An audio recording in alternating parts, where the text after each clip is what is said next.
Assalamu alaikum wa rahmatullahi ta'ala wa barakatuh. Bonjour chers élèves, dans cette nouvelle partie dans laquelle nous allons parler de l'écosystème, naissance et évolution. يعني الحميلة البيئية، الظهور والتطور. Donc, nous avons dit dans le premier chapitre de la sortie écologique que l'écosystème، قلنا في الشابتر الأول اللي كنا شفنا ديال الخارجة البيولوجية أن l'écosystème أو الحميلة البيئية مكونة من عنصرين. Il est composé de deux composantes principales. On a des êtres vivants, des êtres vivants, vivants, les هما les végétaux et les animaux كيتسموا la biocénose. أي كائن حي كيدخل في la biocénose. Très bien. يعني كائنات حية كيتسموا la biocénose. عندنا également la deuxième composante أو لا المكون الثاني اللي هو le milieu physico-chimique أي الوسط الفيزيائي الكيميائي. le milieu physico-chimique. Très bien. le milieu physico-chimique. هذا c'est un rappel، هذا غير تذكير كنا ديجا شفناه. physico-chimique. Donc le milieu physico-chimique, pardon, l'écriture n'est pas vraiment claire parce que j'utilise la souris. physico-chimique، قلنا le milieu physico-chimique كيتسمى le biotope. Très bien. يعني l'écosystème أو الحميلة البيئية مكونة من عنصرين أساسيين اللي هما le biotope et la biocénose. Très bien. ملي كنهضروا على على لا بيوسينوز ça veut dire جميع الكائنات الحية اللي كاينين في داك الوسط الطبيعي من نباتات وحيوانات إلى آخره. ملي كنتحدثوا على لو بيوتوب هو الوسط الفيزيائي الكيميائي اللي كيتكون من عناصر غير حية. Il est composé d'un ensemble de composantes qui ne sont pas vivantes comme l'eau بحال مثلا الماء، le sol، l'eau، l'air، الماء، الهواء et le sol. Donc هادو تقريبا les composantes qui ne sont pas vivantes. Et donc في هاد لا بارتي غنتحدثوا على l'écosystème أو الحميلة البيئية، ظهورها، كيفاش كتبان هاد الحميلة البيئية وكيفاش كتطور. Très bien. Donc et pour cela vous aurez besoin du document 1 page 101. غتحتاجوا له document 1 page 101. Donc من بعد ما تكتبوا لو تيتر غتلصقوا هاد لو دوكيمون. هاد لو دوكيمون غنوريه لكم في هاد لي ديابو جايين. Très bien. Ici nous avons le document 1. Pardon. Vous avez le document 1. Naissance et évolution de l'écosystème. ظهور وتطور حميلة بيئية. أي مثلا فاش كنلقاو كائنات حية في واحد الوسط طبيعي، واش غير جاو هكاك ووصلوا لذاك الوسط الطبيعي، ولا بيان كان واحد التطور، جاو كائنات من بعد استوطنوا كائنات أخرى وتطور هذا الإيكوسيستيم. هادشي اللي غنشوفو في هاد لابارتي. دونك l'écosystème est un système dynamique. الحميلة البيئية عبارة عن نظام un système dynamique حركي أو حيوي، فيه الحركية والحيوية. يعني كاين مجموعة من التفاعلات ومجموعة من les interactions اللي هما التفاعلات بين les composantes ديال هاد l'écosystème. Donc l'écosystème est un système dynamique caractérisé par une évolution continue. أي أنه يتميز بواحد التطور مستمر dû aux interactions entre ces composantes biotiques. هاد الشي راجع إلى مجموعة من les interactions اللي هما بالعربية interaction تفاعلات entre ces composantes biotiques. أي هناك مجموعة من التفاعلات بين مكوناته الحية الإحيائية بيوتيك نباتات وحيوانات et composantes abiotiques مكونات لا إحيائية بحال الحجر مثلا، الماء، الهواء إلى آخره، التربة. ce qui crée un nouvel équilibre. أي أنه في هذا الإيكوسيستيم كاينين مجموعة من التفاعلات بين المكونات الإحيائية اللي هي النباتات والحيوانات والمكونات اللا إحيائية اللي بحال مثلا الحجر وأيضا الهواء والماء. ce qui crée un nouvel équilibre اللي كيخلق واحد التوازن. يعني هاد لي زانتيراكسيون أو لا مجموعة من التفاعلات entre les composantes biotiques et abiotiques il crée un équilibre. كيبقاو هاد التفاعلات بيناتهم يعني شي كيأثر على شي لي كومبوزونت بيوتيك لي كومبوزونت ابيوتيك كتأثر على الكائنات الحية من حيوانات ونباتات، وأيضا هاد الكائنات الحية يمكن يأثروا على الوسط الطبيعي إلى آخره، اللي كيخلق واحد التوازن في هاد الحميلة البيئية. دونك غنمشيو ليكزومبل ديالنا ولا المثال. هنايا عندنا ان اكزومبل ديال واحد لاباريسيون ديال ان ايكوسيستيم. سي ان اكزومبل دون نيسونس دان ايكوسيستيم، مثال ديال ظهور حميلة بيئية. ولو دوكيمون عندكم لو تيتر ديالو recolonisation de l'île après l'éruption du volcan Krakatoa. دونك هذه هي لا recolonisation، أي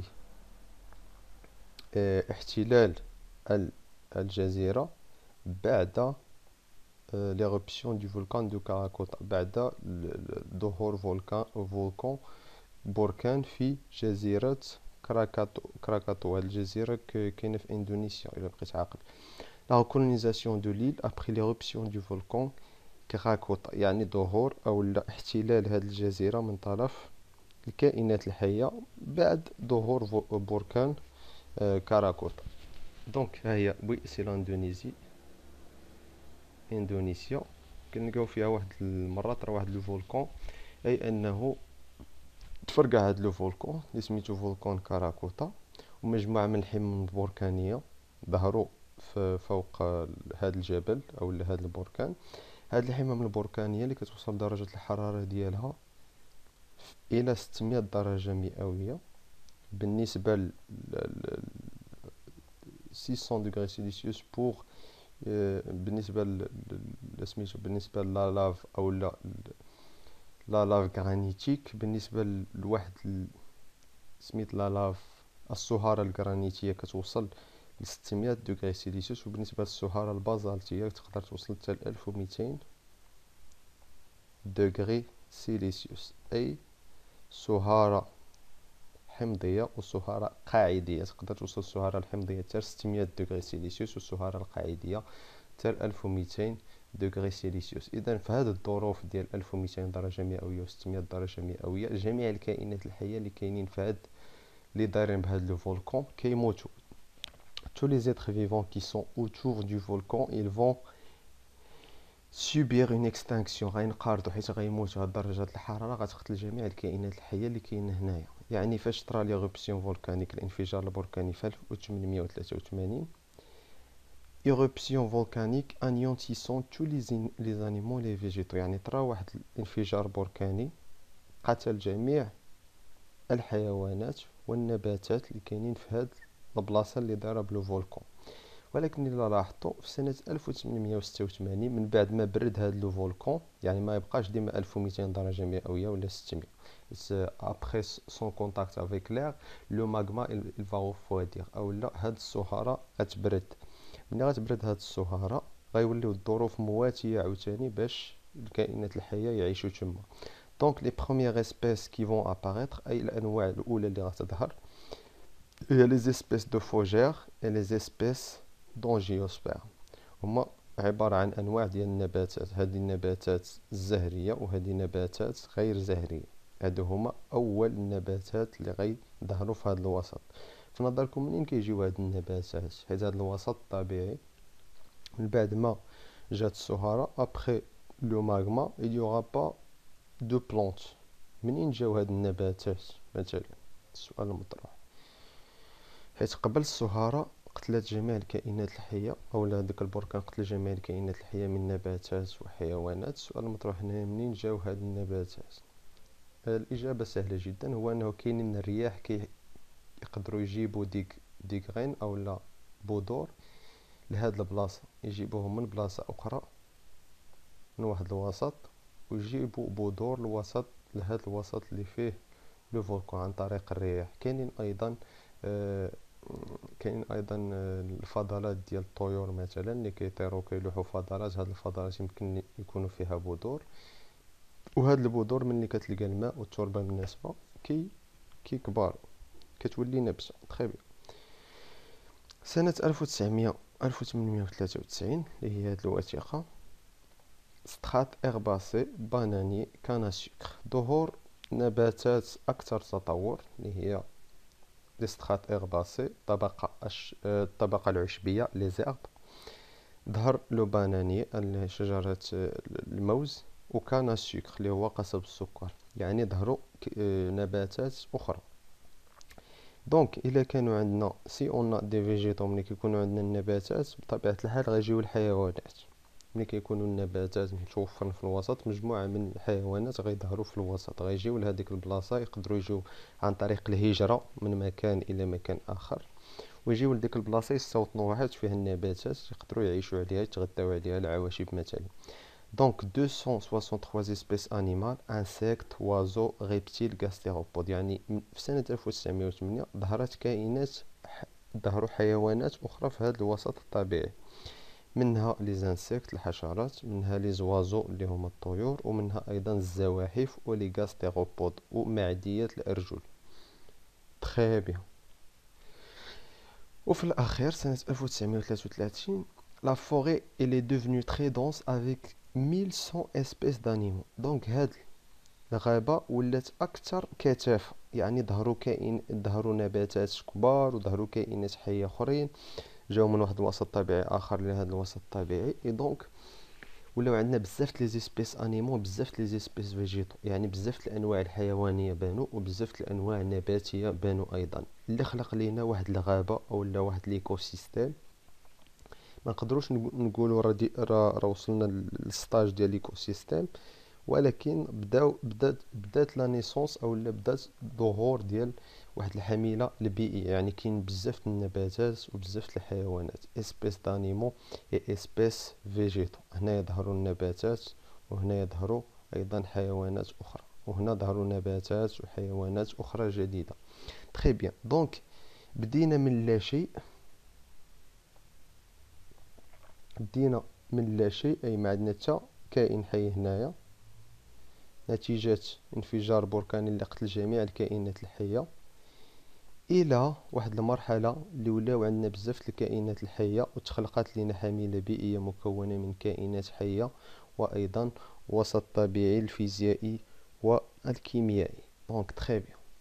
هادو هما لي زيتاب ديال لا نيسونس دان ايكوسيستيم، او لا مراحل ظهور حميلة بيئية، من لا شيء الى ظهور حميلة بيئية، وذلك عن طريق مجموعة من المراحل.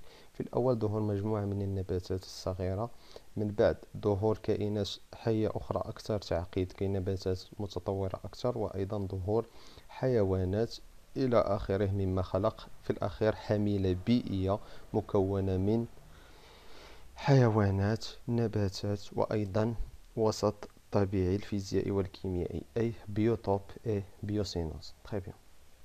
Passons maintenant à la deuxième partie du document. Donc, la naissance d'un écosystème et son évolution dépendent de facteurs climatiques. ظهور وتطور حميلة بيئية يعتمد على العوامل المناخية، العوامل الجيولوجية، والعوامل أيضا البيولوجية. دونك لي فاكتور جيولوجيك ça veut dire مثلا التربة كيفاش دايرة، لا بونت أو الميل، et ce pendant une longue durée qui dépasse les 100 ans. وهذا الشيء في واحد لا بيريود أو في واحد المدة زمنية اللي كتجاوز qui dépasse 100 ans، تتجاوز 100 عام، à travers des successions écologiques، عن طريق مجموعة من المتتاليات الإيكولوجية représentées par des communautés d'êtres vivants، أي متمثلة في مجتمعات ديال كائنات حية. ما كنت نقولوا على مجتمعات عند الحيوانات، مي غنقولوا مستوطنات ديال الكائنات الحية qui s'adaptent aux facteurs du milieu، التي تتكيف مع عوامل الوسط jusqu'à atteindre un stade d'équilibre، إلى أن نصل إلى مرحلة التوازن الأخير appelé climax. هذا التوازن الأخير اللي كيوصل ليه الوسط الطبيعي كيتسمى le climax.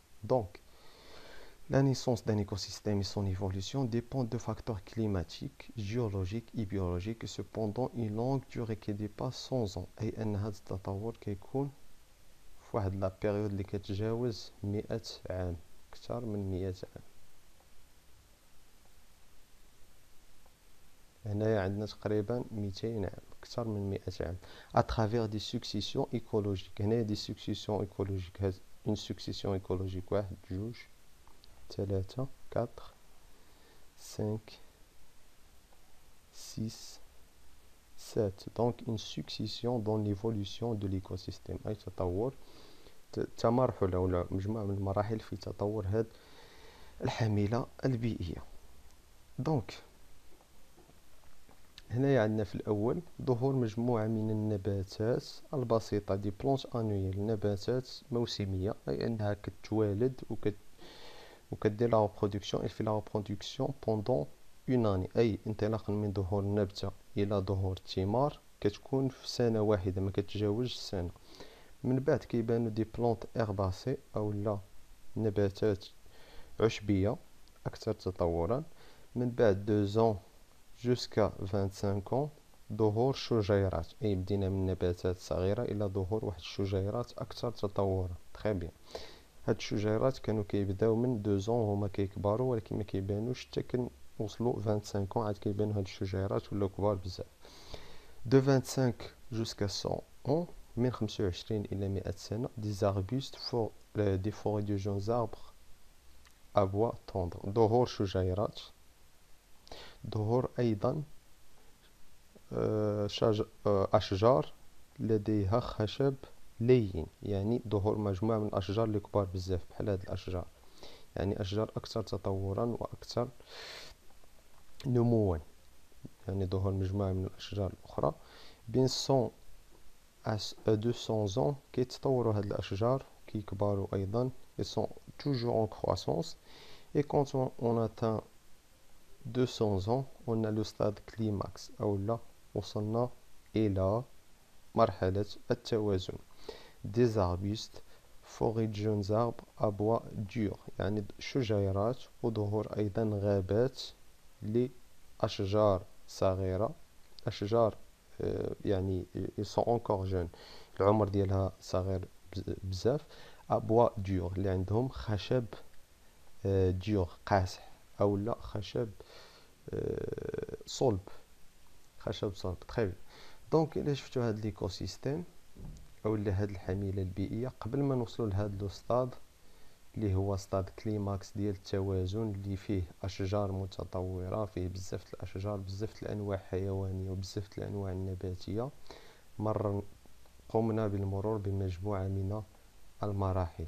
Donc nous avons suivi plusieurs étapes pour arriver à l'équilibre d'un écosystème. Donc l'écosystème l'essentiel أو المهم اللي خاصكم تفهموه هو أنه الحميلة البيئية أو l'écosystème il prend plusieurs années pour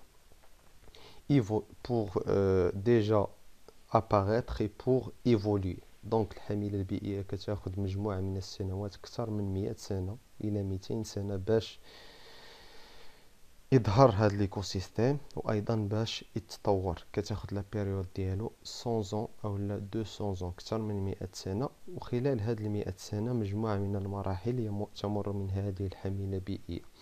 Un ensemble d'étapes il est suivi pour arriver au stade climax، مجموعة من المراحل يجب المرور منها قبل الوصول إلى مرحلة التوازن ستاد كليماكس. هنايا ظهور نباتات بسيطة، ثم نباتات أكثر تطورا، ثم أكثر تطورا، ثم أكثر نباتات كبيرة جدا، إلى أن تتشكل غابة، وجود مجموعة من الكائنات الحية أيضا كالحيوانات التي ستأتي إلى هذه الغابة، وظهور أيضا مجموعة من التفاعلات بين الحيوانات والنباتات مما يشكل حميلة بيئية. Donc هذا c'est un exemple d'évolution d'un écosystème. J'espère que vous avez compris. Si vous avez des questions, veuillez les poser dans les commentaires et à bientôt. Merci.